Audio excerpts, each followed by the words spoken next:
but also they uses their influence, their very superior intelligence in most cases to get ahead. And of course a lot of people do this, but they did this in a frame that also he's a high exposure, you could say he has some characteristics of a pimp, and that's also what they are now using against him in the lawsuit. But before that, what gave Andrew Tate so much exposure? That he did this controversial thing, and this multi-level marketing, but also his thoughts are controversial. And why is that? Because nowadays a lot of people, especially men, have been pounded into a weak position. Men can no longer be men, they have to be feminine, especially white men, they have to think that they are the source of all evil. Well, they are not.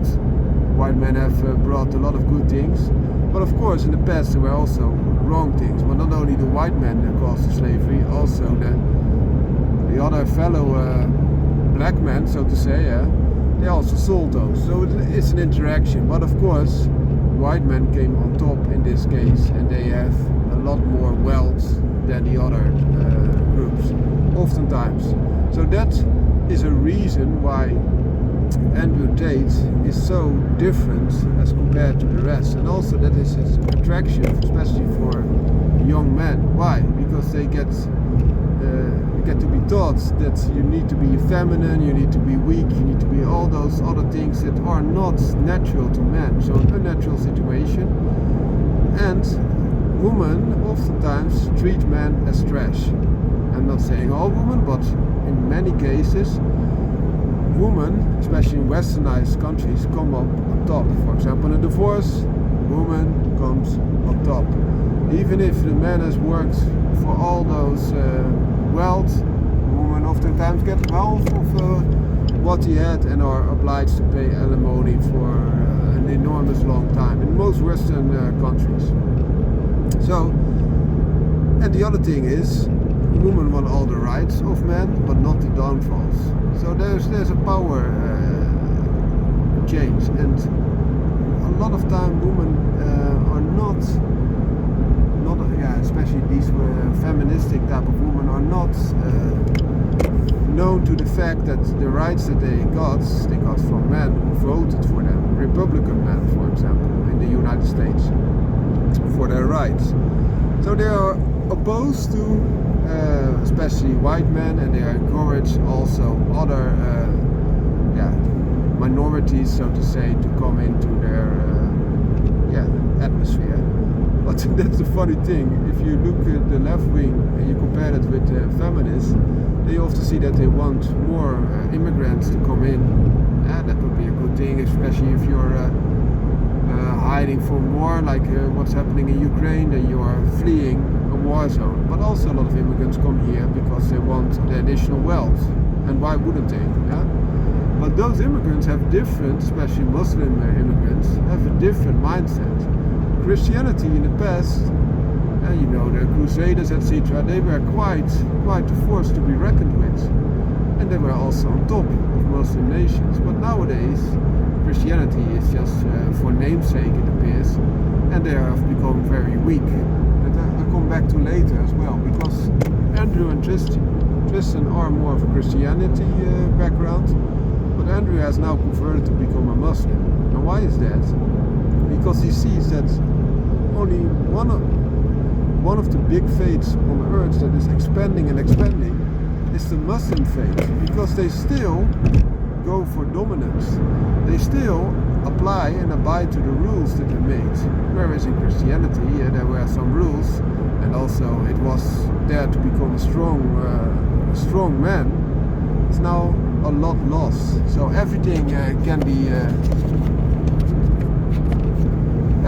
be accepted, which is not, of course, also what the Bible teaches. The Bible also tries to be pure and pure above everything, instead of all the other things that are now brought into and are part of that. So that led, especially because Andrew Tate was so masculine, so to say, he got a lot of following, but a lot of women who were gaining and gaining on men also feel threatened because Andrew Tate exposes the games that women are playing and also flips the table again and says how men can play women. And that's also what he did. He did successfully, so he's not only saying it, he has done this in the past successfully as well, together with his brother. So it's like the game, as they call it. So you have a lot of people online who teach young men how to be successful in a dating game, and especially to be a type of player and get those women. So the women are no longer seeking in their young days to settle down oftentimes, but they are seeking to have as much pleasure as possible and have a high body count, and then once things go down, because the beauty is going down more rapidly, for the attractiveness, the sexual attractiveness going down more rapidly for women than for male. It's also a lot higher in the younger age for women. So for example, when they are in mid-20, beginning 20, they are peaking, while men are still building up, and their maximum sexual market value can be there in the 30s, for example, mid-30s. Just an example. And then they want to settle once they hit 30s, for example, with a man that has a lot of benefit for them, so that they have security.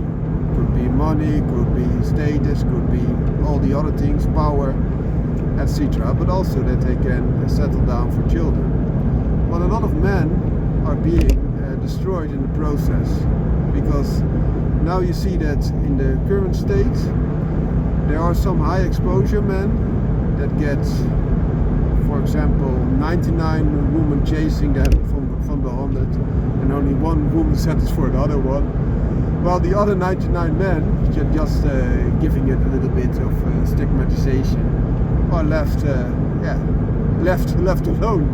And those men, of course, want to be as successful as the 1% men, in my example, that gets all the women chasing them.